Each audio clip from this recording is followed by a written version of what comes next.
I think they'll do it. All right, everybody, I think we're going to start. Thanks for coming out. It's a beautiful day. I know you had many options today, but I'm sure you'll find this one worth it. Just a couple things for those of you who haven't been here before and may not be familiar with our format or my format. My name is Dick Polman. I teach here in the writing program and bring in guest speakers every semester, 3 or 4. Actually, this semester there's been a record 5. And I have 4 more that I'm lining up for the spring, so keep watch of that. 2 on politics and 2 not. But we're going to get right to our event today.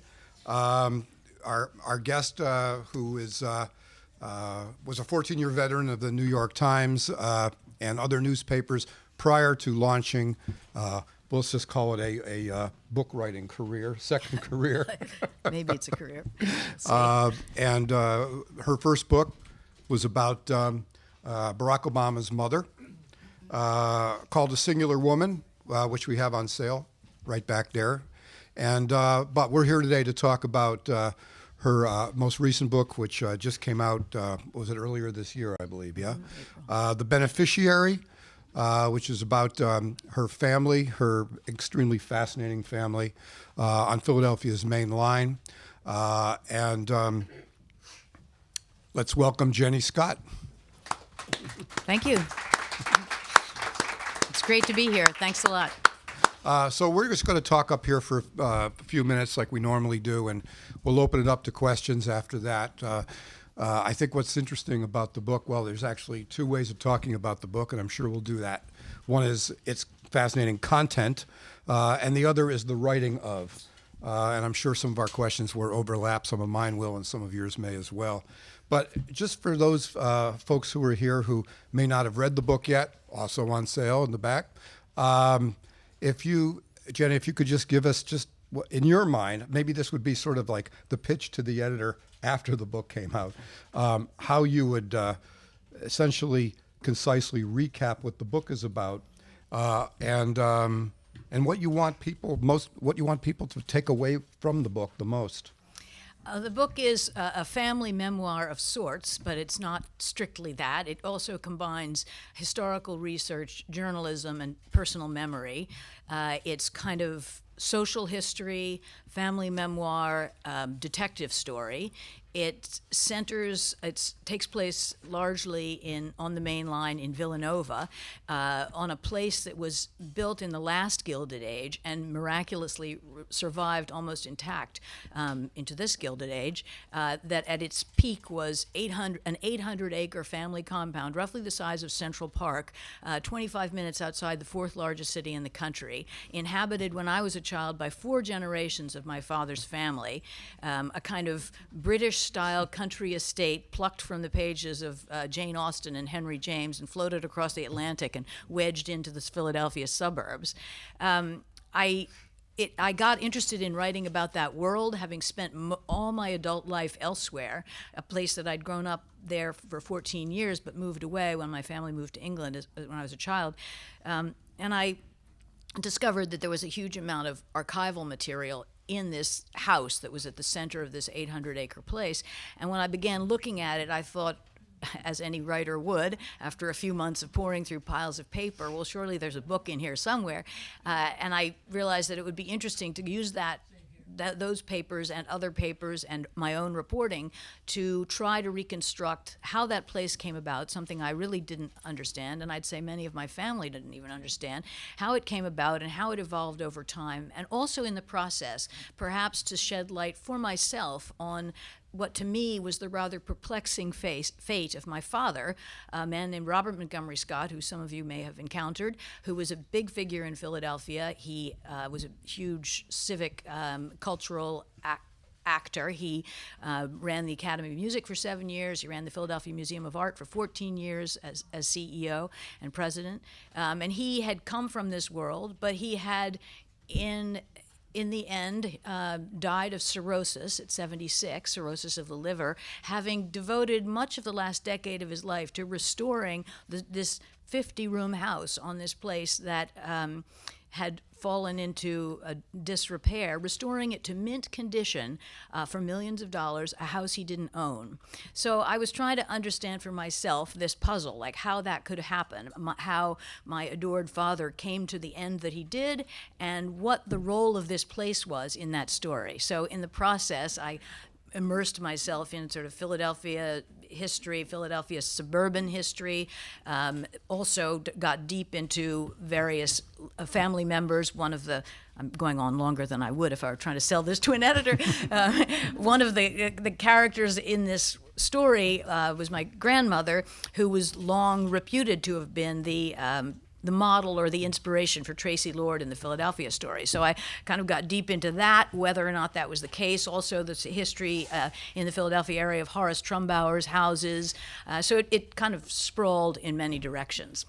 Does that help? So there was an interesting comment in the book. A cousin said this to you. I think the cousin was talking about some of the elaborate dinners that they would have. Maybe it was on Sunday night or something. And the quote was, "You weren't missing Downton Abbey, you were Downton Abbey." Did you experience yourself growing up anything on that scale?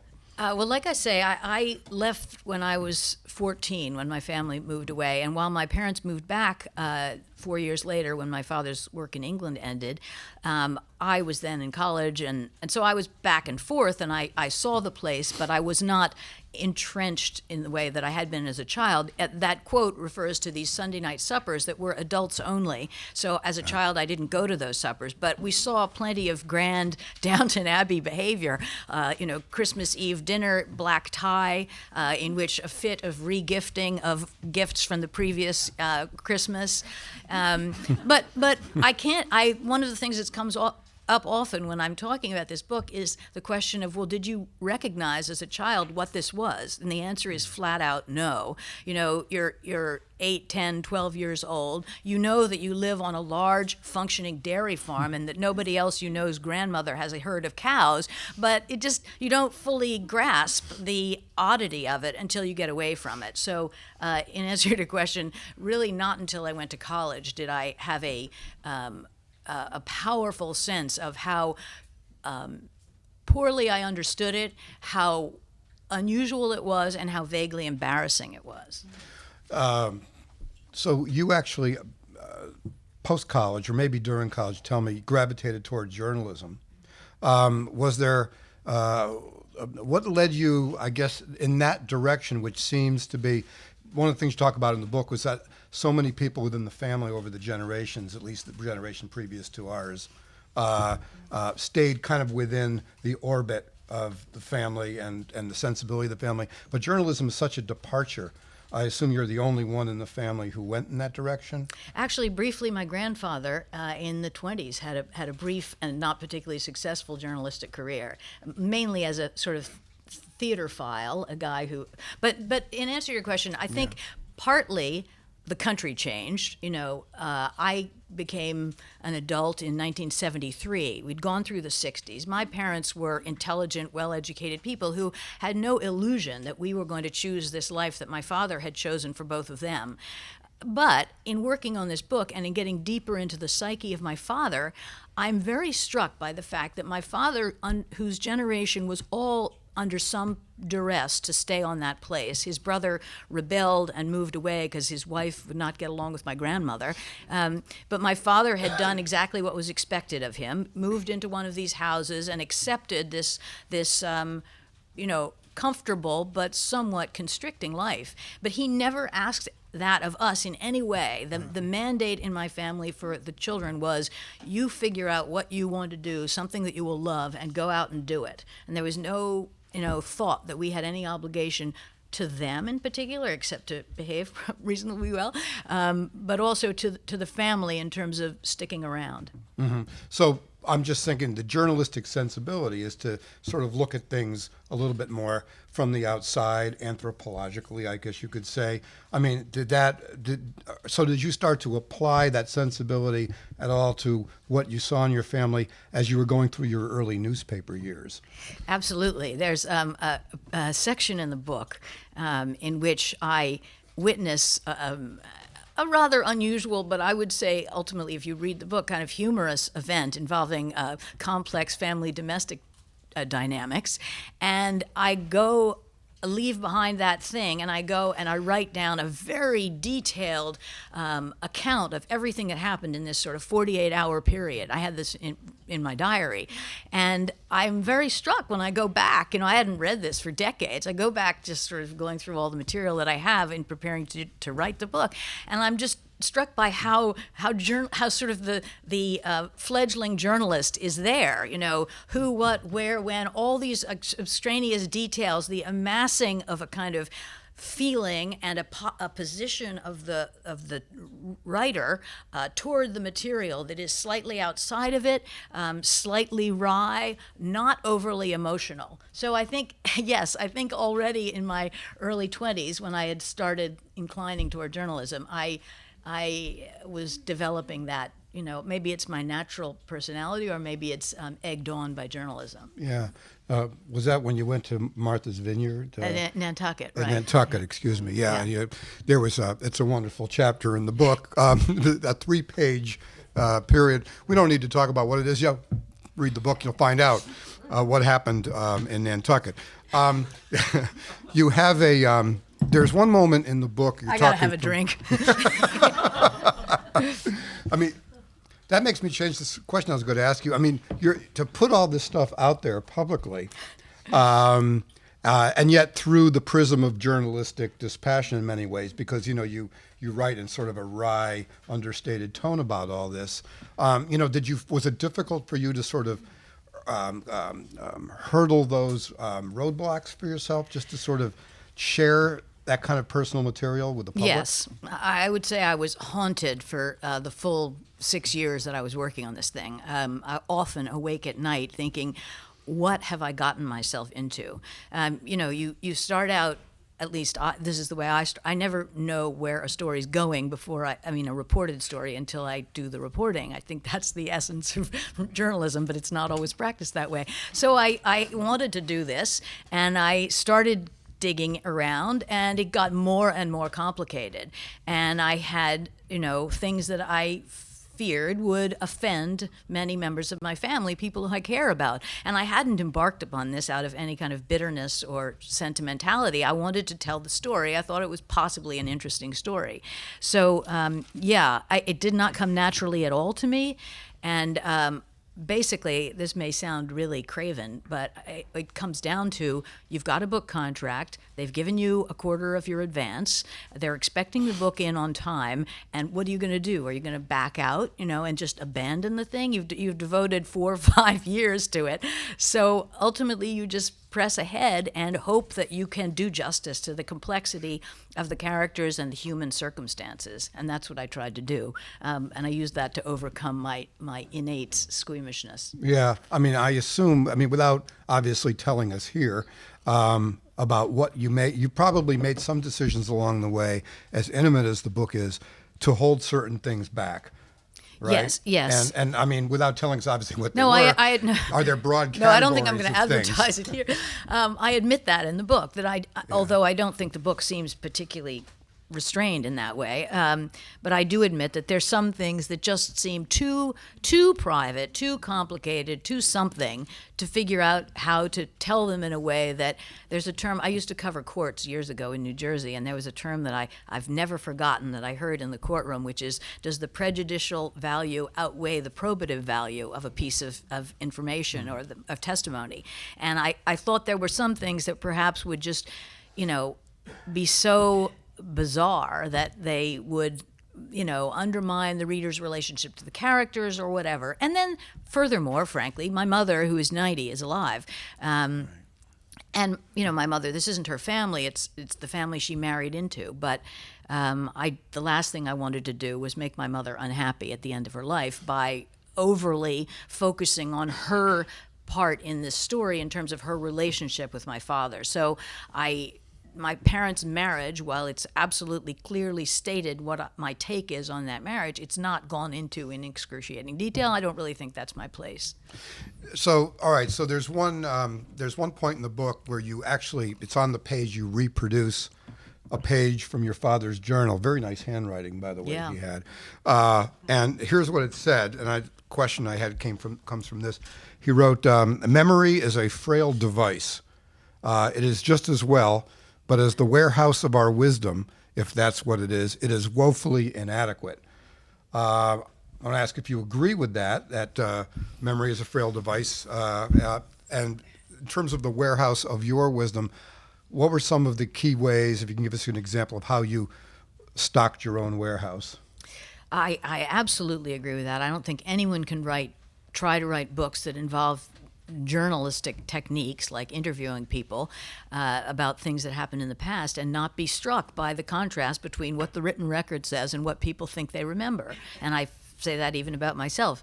In fact, that whole episode in Nantucket, I lived in a house in Cambridge at that time. I was in my early 20s with a bunch of people, and a friend, one of the people who lived in that house, called me later and said, after reading the book, and said, he had transposed himself into that weekend just because he'd heard the story and it impressed him so vividly that he thought he had been there. So I think that's very true. And as for me, I tried very hard to stick to things that I could confirm with other people or confirm in my own diaries, which fortunately I'd kept. And my father kept such detailed diaries. I had access to 40 years worth of diaries, actually slightly more than that. I trusted his account of the things that he was writing about. I had to, and they were somewhat, contemporaneous for the most part. But I definitely leaned toward skepticism toward things out of memory with no written support. Although occasionally people will tell you something so funny that you have to use it anyway, and maybe you kind of undercut it slightly by saying, this is the way they remember it, or something like that. So, all right. So we were talking outside before we started here, how far into your work on this book you actually discovered your father's journals.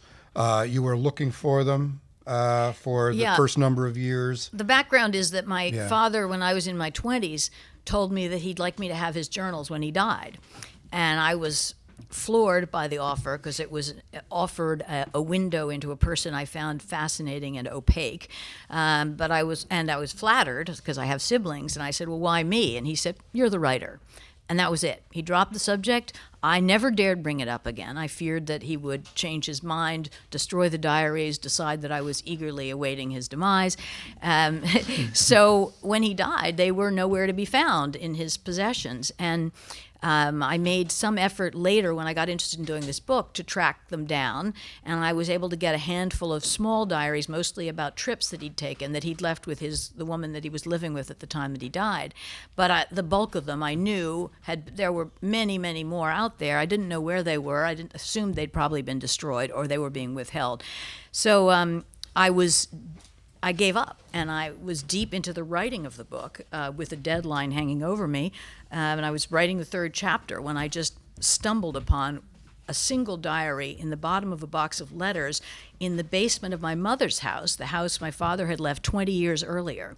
And that's the one that passage comes from. It was absolutely, to me, revelatory, beautifully written, deeply insightful, and painful to read.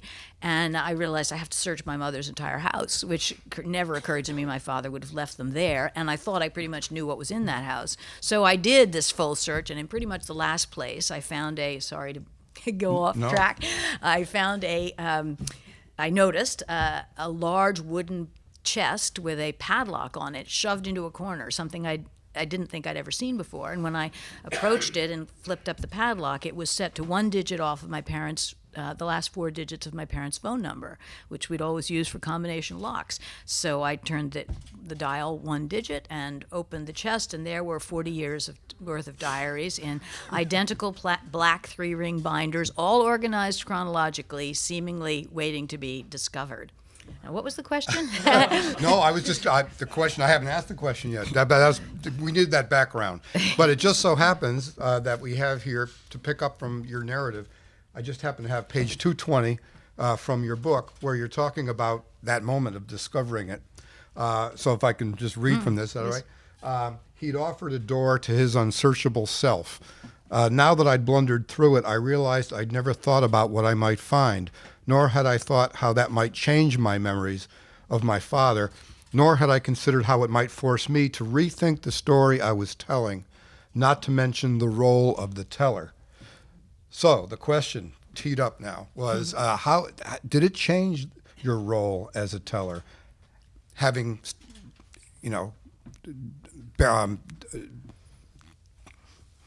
jumped into these diaries? Did it change the way you were telling the story? Did you have to rewrite any of the stuff you were already doing? I didn't have to do a lot of rewriting because I was only in chapter 3, and for better or worse, the story is somewhat chronological. So there's a historical section at the beginning of the book. So I didn't really have to go back and read, although I had to seed early on in the first chapter the possibility that this was going to turn up. But it took me months to read them. There were so many of them, and it was very intense. They were... he had, by his own admission, he was an incredibly seemingly gregarious person who knew many, many, many people, many, many acquaintances, but by his own admission, no close friends. And it seemed to me that he put into these diaries much of what one might tell to one's most intimate friends.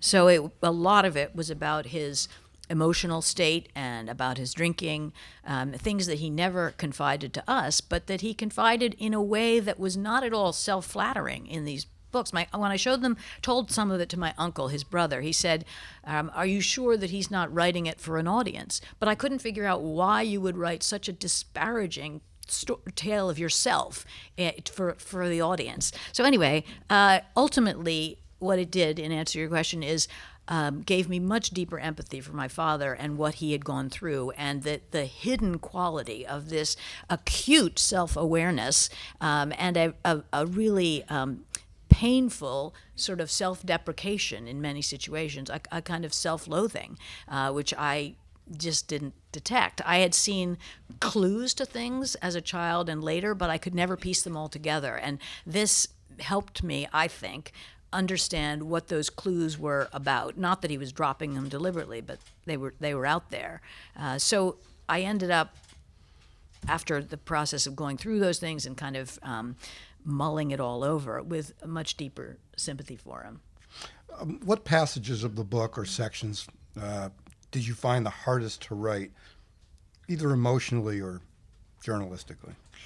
I found this book very hard to write. I mean, harder than anything, because I'm a reporter, so I had to really abandon all the tropes of journalism if anyone was going to want to read this thing, because it wasn't a family that is that well known. I mean, maybe well known in the Philadelphia area somewhat, but it had to read a bit like a novel, even though, to be true to myself, it had to be utterly truthful, or as truthful as I could make it, and nonfiction. So the whole thing was very difficult to write. It took me 6 months to write the first chapter, 9,000 words, and that was the chapter on which I sold the book. And I think what I was wrestling with was getting the tone right, because the tone in this book seems to me to be everything. It had to be something I'd never done before, and it had to walk this kind of knife edge between detachment, a detached but credible narrator, but also a person with great affection and love for the main character and really for the whole family.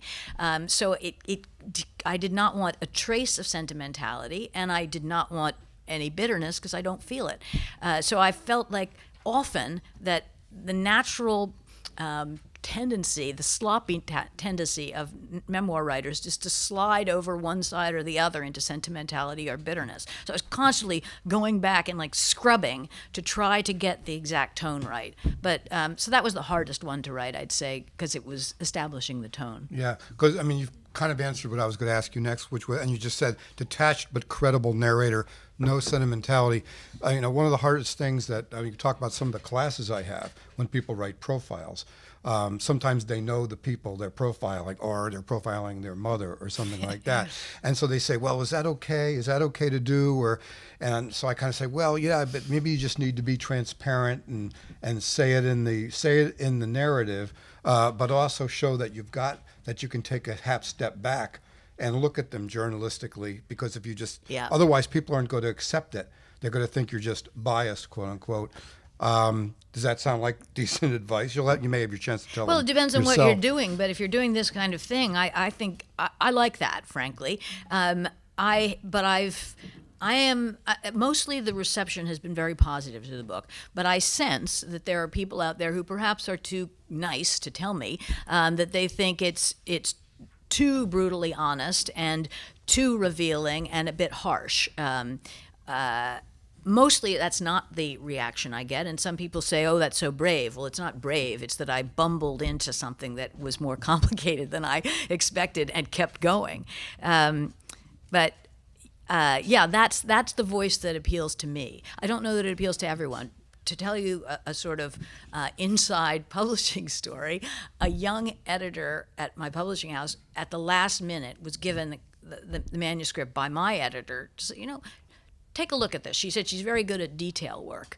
And but this woman, she was very good at detail work, but she was also had very strong opinions about how to make the narrator tolerable to the contemporary audience. And I would say the contemporary audience in her mind was people in their 20s or even 30s, maybe recently out of graduate school. And she wanted a much blunter statement of my distancing myself from my family, saying, I was shocked to discover that my parents had hung a picture of a robber baron on the library wall. And I wanted a statement over and over of where I stood. And I wanted to do that through what came more naturally to me, and I would concede is also the culture of the family, understatement. It's not for everybody. Huh. Yeah, she wanted it to be tweet-worthy, it sounds like to me. Possibly. Let me, I've got a couple questions I'm going to hold back till the very, very end, so I would love to hear some questions from you all, if anybody wants to jump in and... Yes, ma'am. And we have microphones, and here comes one right now. Oh, okay. When you read your father's diary, I assume he talked about you in the diary, and I'm wondering what you thought of his discussion of you. He didn't speak very often about his children in the diary, and I don't mean that I found that hurtful. I found it interesting. There was a reference. My relationship with my sister, who was a year and a half older than me, has always been what you might expect from a relationship of people who've been very close together in age. And I noticed when we were young children, he reflected on a summer vacation and how I can't remember. I took it to be a comment about how I was vying for his attention, and that I was competitive with her, and that was very interesting because I think she feels that, and the fact that he saw that when I was quite young, so that was interesting. But and then there was another one where I was like in my 20s, and he just commented on how I was dressed, and he said she looked like she was 8 years old, which is probably also true, but very little reference to his children. And I even went back and looked for specific things that I remembered vividly, or something that my brother remembered vividly, and they were barely hinted at, I think that the diary was serving another purpose, because I don't think my father didn't care about us or wasn't interested in us. I think he was doing something else with the diary. Oh, surely there's more. Yes, we'll get you guys up front. We'll start over here. Number 2, number 1, number 3. Here we go. So you just said you think he was doing something else with the diary. What do you think that was?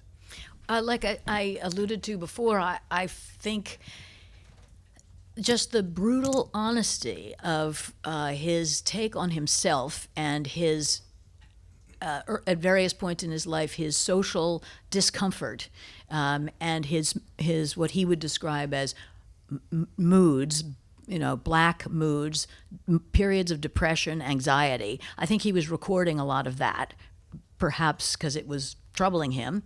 And then he also recorded, for example, and there's obviously lots of other stuff in there, but I was very struck by the detail in which he described his struggle with drinking, a struggle that he barely acknowledged to us because we felt he should be struggling with it. And so I think he was trying to work out some of his deepest conflicts. There was obviously lots in there about work or friends or parties, but I was just trying to make the point that it wasn't about his children. It was more self-referential, I'd say. I don't know if that answers your question. Yeah, right there. I'm sorry. Right here. Thank you for coming. Thank you for having me. And I want you to know that we are grateful that Michael and I were able to tour your home 2 weeks ago, and I think it was your cousin or your Aunt Joan. Yeah. It was wonderful. My question is that your other family members, did you interview them?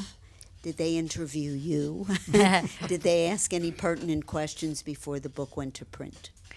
I interviewed pretty much every family member I could track down. They were incredibly helpful and cooperative. In the early stages, it was quite difficult for me to say what it was I was up to because I was on this kind of groping expedition to figure out what the story was. So I suspect if you ask them now, they'd say, yeah, I talked to her and it was interesting, but I didn't really know it was going to focus on her father. I didn't know this or that. But they were very helpful. And the people closest to my father, his brother and my mother, gave me a lot of time, and I couldn't have done the book without them. What they feel about it now, I really don't know. On the surface, all positive to lesser or greater degrees. But my guess is that people have more complex feelings that they're not necessarily expressing to me. And that applies even beyond my family. Why, and maybe I'm wrong, maybe I'm just paranoid, but the book was well received, admired, and all that, and I worry that sort of insulated me a bit from second thoughts that they might have. But on the surface, my mother, my uncle, my siblings, my cousins, everyone has been really great about it. And I think a lot of people in the family, this is a small point and not why I wrote the book, but feel like, whoa, we now have this record of this 100 years plus of history that we would never, most of it we didn't know. Yes, right there, and then we'll come to Jordan. I actually have two questions. First, I come from an alcoholic background, so I'm always interested in how people write about it and see it. And I wonder what your father would have thought of the book in his wry observation. Second, and this is, you can answer this later if you like, I just loved your book. I can't wait to read this one about Obama's mother. Oh, thank you. It was just so insightful. Thank and you. I felt as though I now understand Obama much better. Could you comment on both of those? Yeah. Okay. I assume everyone heard that. The first question had to do with what my father would think, and also there was a first part of that question. What would his wry comment be about it? I mean, or... Yeah, I've been asked quite a few times about how my father would feel about this, and the first time was when the book was launched, and my brother happened to be in the audience, and I said, well, I think my father would be proud of me for having completed it, but I don't know that I could. I don't know whether he would agree with my take on his life. And my brother sent me an email that night afterward, and he said, I think you handled that question well, but of course he would love it. So I don't know. I really don't know. I think my father would have something far more clever to say about it than I can even think of. He really would. He would have some ironic, slightly distancing thing that would be complimentary but also very funny. But I don't know what it would be, and I don't know what he would think. It's still a puzzle to me why he, at least in my 20s, wanted me to have the diaries when they turned out to be so intimate. And then the second question was, Stanley Ann Dunham, yeah. Yeah, I stumbled upon this subject when I was in 2007, in about April, or no, a little later than that. I started writing for the Times. I was assigned to write a series of biographical pieces about Barack Obama when he was first running for the Democratic nomination. And so I did several, and in the process, I met an anthropologist who'd known him and said, by the way, at the end of the interview, if you ever get interested in his mother, come back to me because I knew her a lot better.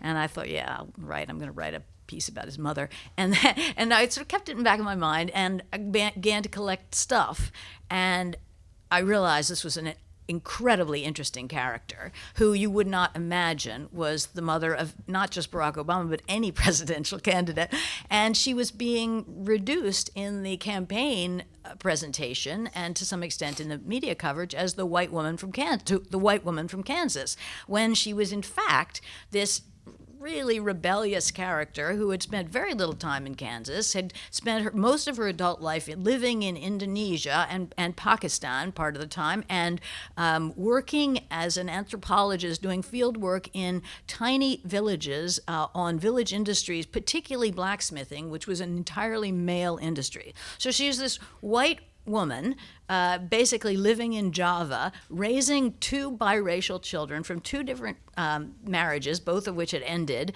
and engaging in some pretty unconventional parenting. And she produced Barack Obama. And I agree with you that at that point, before we fully understood who he was, or maybe we don't even fully understand it now, but before we had a better idea, the glimpse of this influential figure in his life told you a lot about his approach to the world.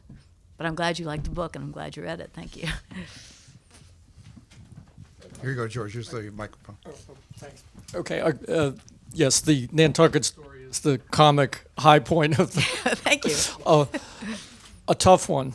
Near the end of the book, and this is after interventions, health deterioration, we're in the hospital, and the doctor tells him something very serious, that there's not much time left.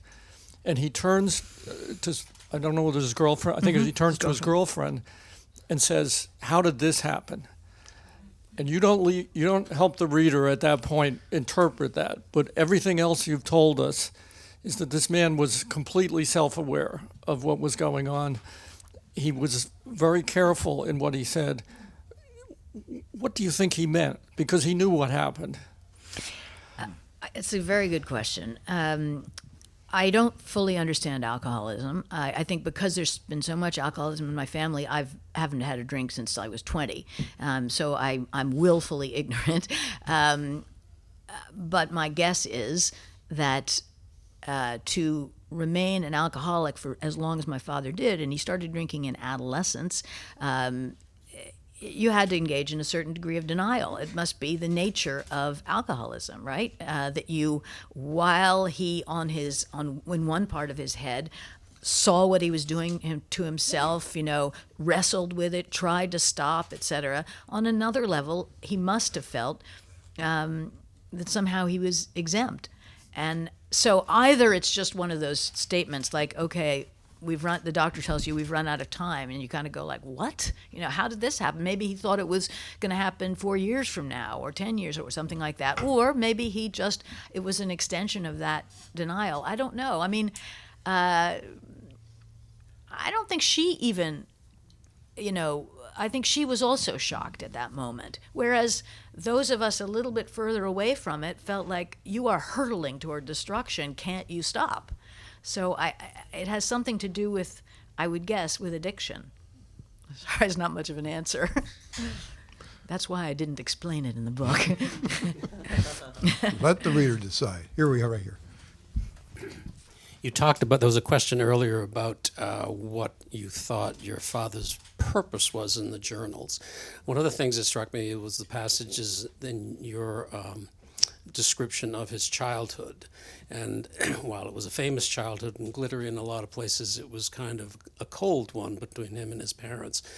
At the risk of being an armchair psychologist, can you trace that, that, I don't want to say self-loathing, but that harshness about himself to the way he was brought up, and by extension, the reason he put it in a diary was that you didn't express those things publicly? Again, great question. I go into as much detail as I can in the book about his childhood and his relationship with his parents because I suspect that is a factor. But of course, I didn't want to be an armchair psychologist either, so I put out there what I could tell, what I knew. On the surface, my father was very admiring of his parents, always marvelous people, so attractive, exactly those values. But after they died, which was late in his life, he did say, in surprising moments, often with interviews with strangers, things about his childhood that he'd never dwelt on with us. One of the things he had said, but not often to us, was that he'd spoken with an Irish accent till the age of 9 because he'd been raised by Irish cooks and maids. He said it kind of humorously, but apparently it's true because I met just the other week at a book event a woman who was the child of the Irish maid and in the house and this woman remembered that his parents, my father's parents, had contacted Episcopal Academy to say, can you get rid of that Irish accent? So I think it's possible that my father's parents were by no means evil. His mother was a very, very colorful figure and by her own one son's admission, somewhat narcissistic, very wrapped up in their own lives and not, as my father put it after their deaths, not terribly comfortable with children. Maybe it was the child rearing style of that class at that time. There's all sorts of reasons. So, yes, I think my father's it's possible that some of his feelings about himself, which are so savagely recounted in especially the younger parts of the diary, must have come from something that happened in his childhood. One thing, a little detail that I'm going to waste your time here with, that I was just so amused by, was that when we lived in England, we lived in a place called Chester Square, and across from our house was a row of cream-colored houses, and there was a man who lived in the house opposite, who we would see standing, an older man with glasses and balding, standing looking out the window vaguely in our direction. And we knew of him only as Dr. Winnicott. Well, years and years and years, decades later, when I became slightly more attuned to psychology, did I discover that was D.W. Winnicott, the guy who, I'm not going to do a good job of summarizing his work, but it's all about what the relationship is between the mother and the child and how important that is in creating a certain kind of self, and otherwise there's a public self that is formed with a kind of hollowness behind it. That's, again, this terrible explanation. Trust me, it's something interesting, and it's an interesting kind of glimpse of what some might theorize was going on there. But I didn't feel like on the basis of what was in the written record, that I could really nail it down. More questions? Yes, ma'am, right here. Thank you. I really enjoyed the book. Thank you. It is historical, but it also reads like a novel. Great. And my question is there a sequel? Because I was I hope left, not. Beneficiary 2. Yeah, I'd like to know where is everyone? And did any of your children or your brothers, is there a glimpse of your father and any of his grandchildren? And what a fascinating idea. I don't know that I have the stomach for a sequel, and I'm really not sure that my family would love me to go back at this yet again. But I became, of course, aware of the kind of thing you're talking about in poring over various ancestors' school records, for example. My grandfather, who I remember as this fantastically urbane, sophisticated character who had tried to be a playwright and then became a stockbroker. I discovered in the Groton School Archive that he was just a hellraiser as a kid in school and lots of trouble for the first few years. And, his parents were always being notified that he was and it was partly seemed to have to do with that they seemed to think at the school a very, very close relationship to his mother, which was traumatic for him to part with her. And anyway, it was very interesting. And his behavior in school reminded me so much of my son's behavior in school. And I thought, I mean, is this just boy, or is this actually being passed along? My children, they've had such a different life than my father and his generation, and so it's a little hard to say what's there. They're definitely probably personality things, but they're just growing up. They grew up in New York City. Their father was the son of a failed beauty supply business owner in the San Fernando Valley in Los Angeles. So they've had a completely different cultural experience, although they know that place. But they've both read the book, and I've asked them about it, and they think of it as a story that they're vaguely connected to, but they don't fully get the connection, So I think they feel pretty removed from all of that, for better or worse. So I'm fortunate enough now to live on this place called the Main Line, and I'm curious if you, what does your mom, does she still live there? And if not, what does she think about it? How has the area evolved for her? My mother, who I said is 90, she lives in the house I grew up in, which is on what used to be Ardrossan, but when various early sales happened, she bought her house in 15 acres. My mother's view, out of her window, there's still fields, but there are houses and, more and more houses. But my mother's view is always, I had a really good run. I really appreciate having been here, and, all things come to an end.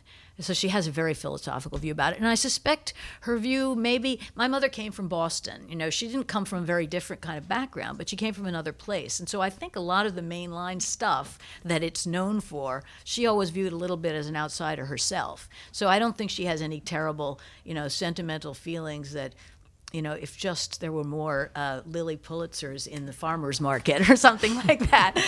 I think she just sort of watches it happen with a kind of wisdom of a 90-year-old. Yeah. Oh, either one. How did the family make its fortune, and what has happened to it? Again, great question. This is really interesting conversation. Of course, I didn't know where the money came from. I mean, we all knew that on my grandfather's side, and he had married into the family that I really focus on, he was the grandson of Thomas Alexander Scott, who was the president of the Pennsylvania Railroad when it was the largest freight carrier in the world and the most profitable corporation in North America. He made a lot of money, then lost it in trying to do a transcontinental railroad, and then made plenty more. And so when he died, that came down through his children to his grandchildren. So my grandfather brought in that. But the part I really didn't understand was where the money had come to build Ardrossan, this estate. And that, it seems, came from my great-grandfather was a man named Robert Leeming Montgomery, who became an investment banker at just the right, or wrong, however you want to view it, moment in American industrial history when it was possible to branch out from the old narrow range of investments and get into all sorts of new kinds of industries. And so he made a lot of money very fast by starting his own investment company in 1907 with two other people. And he also then, around that time, married the daughter of a very well-known Philadelphia banker and entrepreneur named Sidney Tyler, as in Tyler School of Art and that kind of place. So there was all this confluence of several railroad, banking, railroad and banking. But it was hard to pin that down. I really wanted to understand it, and the records, because it was a not limited liability corporation. Anyway, there were no requirements back then that records be kept, and so it was very difficult to figure out. I had to do it largely I hired a researcher who understood sort of business journalism databases and stuff, and tried to nail down what kinds of deals happened, and I think some of them in the beginning of World War I involved like munitions-related kinds of companies and that sort of stuff. So I think if I could get even deeper into it, it would not be necessarily a pretty picture. Did you have one question? There are still family members living at Ardrosian. Is that part of your family or the? Yeah, there are not very many. My cousin Mary lives on the second floor of the big house and is currently looking for another place because the fate of that house is up in the air. It hasn't been decided what's going to happen, but it's not going to be, a low rent location for family members in future. And my cousin, the woman who led the tour that you went on, Joni, lives on a piece of property that she bought from the original place, like my mother did. So there are sort of vestiges of family, but not very many. And the two pigs? Yes, she's still got the pigs. My cousin Mary has pigs. Yeah. Anyone else? Okay, I was going to wrap us up with one more passage from the book, and a question. Is this like the grand finale in the fireworks when like all hell breaks loose? No. This is also from page 220, and you're familiar with what we said before about you discovering the journals, because I think this kind of brings things together. Where you write, land, houses, money. Wealth had tumbled in my father's family from one generation to the next. Each new descendant arrived as an unwitting conduit for its transmission. You had a right to enjoy it, an obligation to protect it, a duty to pass it on to your own unsuspecting children. It was a stroke of good fortune, of course, but what you could never know, starting out, was how those things would influence decisions you'd make over a lifetime. Ellipses. For some, the impact of all that good fortune appeared to have been mixed. So my question to you is, how has it influenced your decisions over a lifetime? And has it been mixed or better? I think it's basically been positive for me because I was able to get away from it, establish a working life, a satisfying working life, doing something that I liked, and be sufficiently successful at it to feel good about it. But I thought about that question as I was working on the book, because I was really left with a strong sense that families that make a lot of money back then, and perhaps even now, I mean, I get the distinct sense this is true now, think a lot about how to protect and preserve that money for future generations as though that's an unalloyed good. And you know it's there, even if you are, vaguely embarrassed by it when you're younger, or decide or announce at dinner that you're going to give it all away, or, do the kinds of things that one does. But it's there. And you're, at least in my generation, and I think previous generations, the thing was, look, this isn't even really your money. You're just, as I said in the piece, in that passage, a conduit, and your obligation is to preserve it and let it grow for the next, so it goes on and on. Well, it all sounds very nice, maybe less so in this era, but it can undermine the way you think about your own decision making. So I chose to go into a business that you're not going to become a millionaire doing newspaper journalism.